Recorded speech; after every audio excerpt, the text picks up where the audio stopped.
Hello friends, indirect speech video lecture 3 માં આપ સૌનું સ્વાગત છે. આપણે ફર્સ્ટ લેક્ચરમાં જોઈ ગયા હતા, તો દરેકનું રીકેપ કરવાની કોશિશ કરું છું. ફર્સ્ટ લેક્ચરમાં જોઈ ગયા હતા આરવી કોને કહેવાય, આરએસ કોને કહેવાય, અને વાક્યને ઇન્ડાયરેક્ટ સ્પીચમાં ફેરવીએ ત્યારે સંયોજક તરીકે શું મુકાય એની ચર્ચા આપણે ફર્સ્ટ વિડિયો લેક્ચરમાં કરી ગયા હતા. સેકન્ડ વિડિયો લેક્ચરમાં આપણે જોયું કે આરએસ માં ફેરફાર ક્યારે થાય, તો કે જો આરવી ભૂતકાળમાં હોય તો આરએસ માં ફેરફાર કરવામાં આવે. કેવા ફેરફાર કરવામાં આવે તો એના માટેના તમને બે ટેબલ આપેલા છે ને, બે કોષ્ટક આપેલા છે, એ તમે યાદ કરી લેજો. એને આધારે કાળમાં ફેરફાર કરવાનો અને નજીકતા દર્શક શબ્દોમાં ફેરફાર કરવાનો. એમાં મેં તમને એક નિયમ કીધો હતો કે જો આરવી ભૂતકાળમાં હોય તો આરએસ માં ફેરફાર થઈને થાય. આરવી સેડ હોવું જોઈએ. હવે બોલીને ફરી જાવ. અહીંયા મેં તમને વાક્ય આપ્યા, બધામાં આરવી ભૂતકાળ છે. જો સેડ છે, સેડ છે, સેડ અને સેડ, ચારે ચાર વાક્યો. પણ ચારે ચાર વાક્યોનો આરએસ કરીશ ને તો એમાં કોઈ ફેરફાર નહીં કરું. શું કામ નહીં કરું કે સાહેબ એવું ન હાલે, એકવાર બોલો પછી પાછા ફરી જાવ. તો એના માટે તમારે આ રૂલ્સ યાદ રાખવો પડશે કે જો આરએસ માં આવેલું વાક્ય કોઈ સુવિચાર હોય, કોઈ કહેવત હોય, કોઈ વૈજ્ઞાનિક નિયમ હોય અથવા સનાતન સત્ય હોય તો એના કાળમાં કોઈ ફેરફાર થતો નથી. ક્યારે નથી થતો કે જો વૈજ્ઞાનિક નિયમ હોય. વૈજ્ઞાનિક નિયમ છે કે ભાઈ 100 ડિગ્રી સેલ્સિયસ થાય એટલે પાણી ઉકળવા લાગે. એ નિયમ છે, એ ક્યારેય ભવિષ્ય પણ ના થાય કે ક્યારેય ભૂતકાળ પણ ના થાય, એ જેમ છે એમ જ રહે. સુવિચાર છે તો એ પણ કોઈ ફેરફાર કરવાનો નહીં. કહેવત છે તો એમાં પણ કોઈ ફેરફાર કરવાનો નહીં. સનાતન સત્ય કે જેમાં ક્યારેય ફેરફાર ન થાય. દાખલા તરીકે સનાતન સત્ય છે કે સૂર્ય છે એ પૂર્વમાં ઉગે, સનાતન સત્ય છે. પશ્ચિમમાં આથમે, સનાતન સત્ય છે. ક્યારેય કોઈના ગામમાં ઊંધું થયું નહીં, શક્ય જ નથી. તો એવા વાક્ય હોય, સુવિચાર, કહેવત, વૈજ્ઞાનિક નિયમ અથવા સનાતન સત્ય, એવું કંઈ પણ હોય તો એમાં કોઈ ફેરફાર થાય નહીં. એ આરએસ નો વાક્ય એમનું એમ રહે. હા, આરવી માં ફેરફાર થાય, સંયોજક તરીકે ધેટ મુકાય, પણ આરએસ માં કોઈ ફેરફાર થાય નહીં. જો અહીંયા એક્ઝામ્પલ તરીકે જો કે રવિ સૈડ, સાંભળનાર કોઈ નથી તો સૈડ નો સૈડ રહે કે રવિ સૈડ ધેટ. બરાબર, અહીંયા સંયોજક તરીકે શું મૂક્યું આપણે? That. Honesty is the best policy. તમે કોષ્ટકમાં જોઈ ગયા હતા કે એમિઝાર હોય તો એનું વોઝ વર્ગ કરવાનું, જે આવતું હોય વોઝ આવતું હોય તો વોઝ નો, વાર આવતું હોય તો. પણ અહીંયા એનું એ જ રહેશે, એમ જ થશે કે honesty is the best policy. જો અહીંયા ઇઝ નું ઇઝ રહ્યું, ઇઝ નું વોઝ થયું નથી. શું કામ નથી થયું? તો કે honesty is the best policy એ સુવિચાર છે કે પ્રામાણિકતા એ સાચી નીતિ છે. હવે અહીંયા સાંભળનાર છે તો આપણે આરવી માં ફરક કરશું. તો કે આઈ ટોલ્ડ યુ. સેડ ની જગ્યાએ શું કર્યું આપણે? ટોલ્ડ કર્યું. અહીંયા નથી કર્યું. શું કામ નથી કર્યું? તો કે સાંભળનાર નથી. સંયોજક તરીકે શું મૂકો તમે? તો કે that. The sun rises in the east, કે સૂર્ય પૂર્વમાં ઉગે છે. એ સનાતન. બાકી જો સાદો વર્તમાન કાળ છે તો એનો સાદો ભૂતકાળ થવો જોઈએ, પણ એ થયું નથી. એમનો એમ રહેશે કે the sun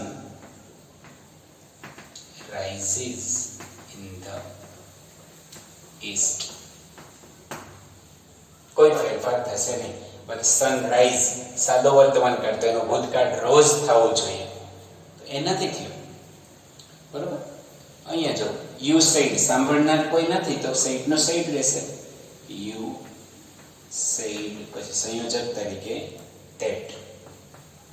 Truth is God.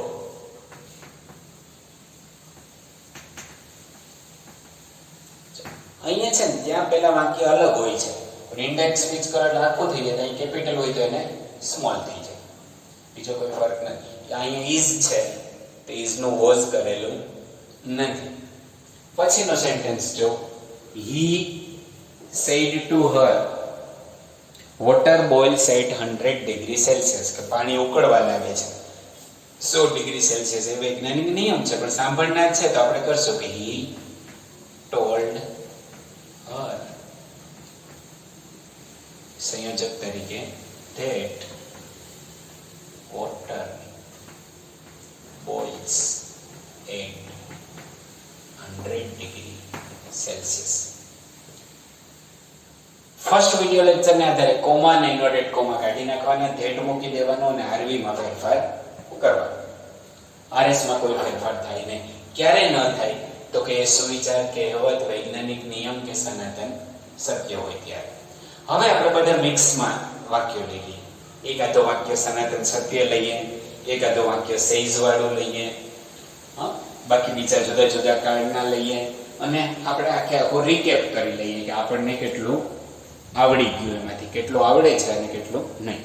હવે જો મેં તમને ત્યારે પણ કીધું હતું અને અત્યારે પણ કહું કે તમારે બધા જ વાક્ય સેડ વાળા હશે.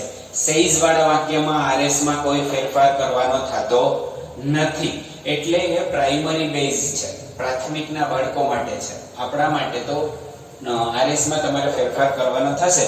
બધા જ અહીંયા બધા જ વાક્યોમાં જો મેં સેડ આપ્યું છે એટલે તમને એ ખ્યાલ હોવો જોઈએ. હવે જો પહેલામાં સાંભળનાર કોઈ નથી તો મિલન સેડ છે તો સેડ નું ટોલ્ડ થશે નહીં. શું કામ નહીં થાય તો કે સાંભળનાર નથી એટલે. તો શું થશે કે મિલન સેડ that. ઓકે, that તો સંયોજક તરીકે આવ્યું. હવે તમારે જોવાનું છે કે સેડ છે તો આ કયા કાળનું છે, એ કાળને આપણે, જો તમને ભૂલ ક્યાં પડશે એ હું તમને કહી દઉં. તમને માત્ર ને માત્ર ભૂલ પડશે સાદો વર્તમાન કાળ ને સાદા ભૂતકાળમાં છે.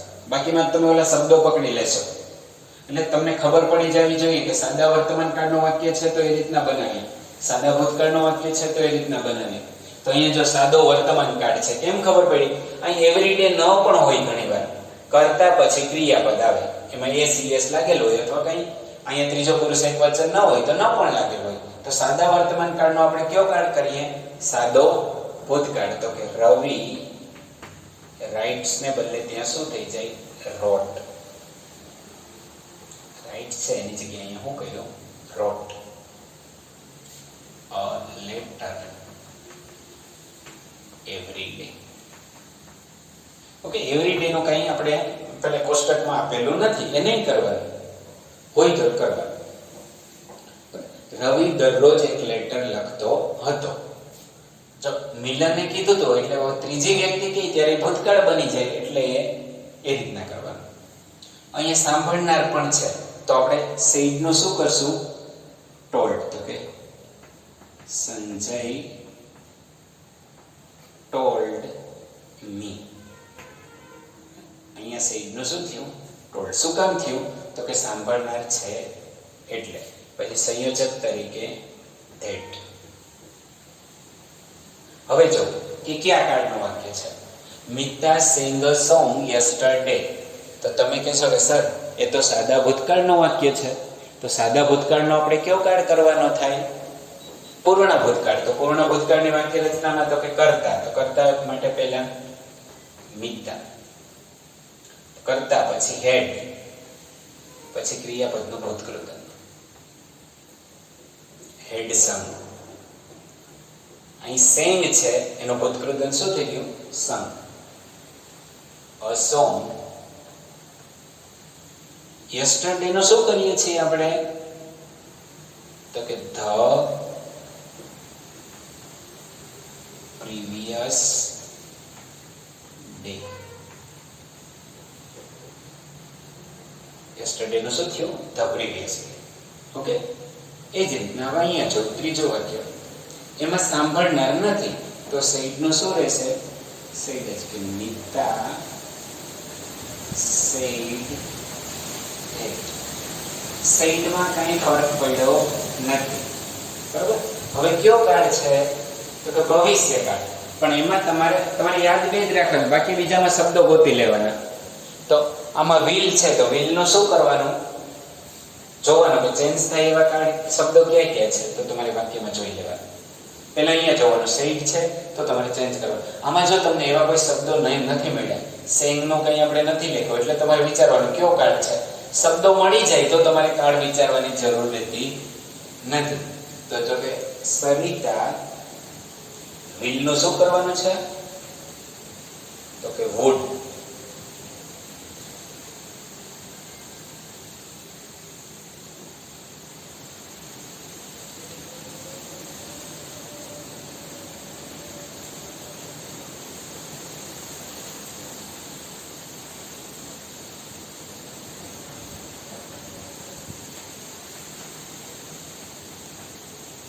would buy a bicycle. tomorrow નો શું આપણે લખતા હતા? તો કે the following day. જો કોષ્ટક યાદ રાખશો તો જ આવડશે. હા, tomorrow no the following day, yesterday હોય તો the previous day. અહીંયા જો સાંભળનાર છે તો કે રીટા told Ria.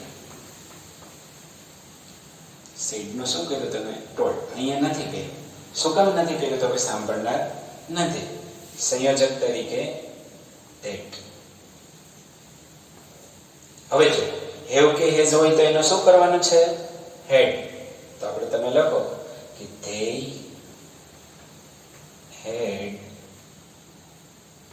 પૂર્ણ વર્તમાન કાળનો પૂર્ણ ભૂતકાળ એમ. They had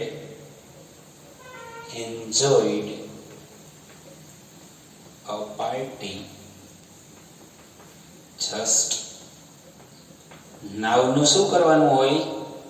તો તમે કહેશો કે સર then. શું થશે? then. Okay. Rita told Ria that they had enjoyed a party just then. Okay. આ રીતના તમને ચેન્જ કરવાના રહેશે. હવે જો અહીંયા જો મેં તમને એક વાક્ય આપ્યું, આમાં કોઈ ચેન્જ નહીં થાય. શું કામ નહીં થાય? અહીં જો સેઝ છે, સાંભળનાર નથી તો સેઝ નો તો સેઝ રહેશે. તો કે રામ સેઝ ધેટ. સેઝ નો સેઝ જ રહ્યું, સાંભળનાર નથી એટલે. Raveena is a poor girl. Is નું વોઝ થશે નહીં. શું કામ નહીં થાય? તો કે અહીંયા સેડ હોત તો થાત, એ યાદ રાખવાનું છે. તો અહીં એમ જ થશે કે રવિના is a poor. ઓકે. અહીંયા જો મિતા said to Meet. તો કે મિતા told Meet. told શું કામ થયું? તો કે said છે અને સાંભળનાર છે એટલે. the sun sets in the west. એટલે કે સેટ્સ એટલે આથમવું. સૂર્ય ક્યાં આથમે છે? તો કે વેસ્ટમાં, પશ્ચિમમાં. તો એનું એમનું ધ સન સેટ્સ, એનો ભૂતકાળ થશે નહીં. સનાતન સત્ય છે તો એમાં કોઈ ફેરફાર થાય નહીં. આ રીતના. એટલે હવે અત્યાર સુધીની આપણે ચર્ચા કરીએ તો કે આરવી કોને કહેવાય, આરએસ કોને કહેવાય, સંયોજક તરીકે કોને મુકાય, આરએસ માં ફેરફાર ક્યારે થાય, અને જો આરએસ માં આવેલું વાક્ય કોઈ સુવિચાર, કહેવત, વૈજ્ઞાનિક નિયમ કે સનાતન સત્ય હોય તો કઈ ફેરફાર કરવાનો થતો નથી. એટલું આપણે શીખી ગયા. બરાબર. હવે નેક્સ્ટ વિડિયો લેક્ચર છે ને એ આટલું શીખ્યા છે ને આપણે, ટોટલી જેટલું શીખ્યા છે ને એ બધા જ વાક્યોનો નિચોડ, બધા જ વાક્યોની એક સાથે હું તમને નેક્સ્ટ વિડિયો લેક્ચરમાં પ્રેક્ટિસ કરાવીશ કે જેથી કરીને તમને ખબર પડે કે આપણને કેટલું આવડી ગયું કે કેટલું નહીં. ઓકે. અને દરેક વિડિયો લેક્ચરના અંતે જે એક્સરસાઇઝ આવે છે એ એક્સરસાઇઝના વાક્યો તો કરજો જ, તો જ પ્રેક્ટિસ થશે.